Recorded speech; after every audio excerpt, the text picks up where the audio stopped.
Hey everyone, welcome back to my channel. Today I'm going to show you a super easy way to uninstall apps on Windows 11. So let's get started. So press Windows plus I to open settings.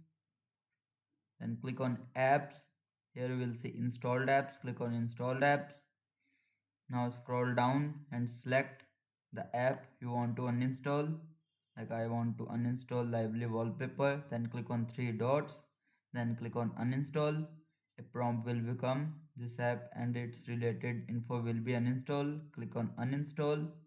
You will see that uninstalling and uninstalled. And once more method easy. You can simply click on menu bar, then click the app name you want to delete like this, and here you will see uninstall. You can directly uninstall from there also. And that's it, you have successfully uninstalled apps on Windows 11. If this video helped you, don't forget to hit the like button and subscribe for more Windows tips. Thanks for watching.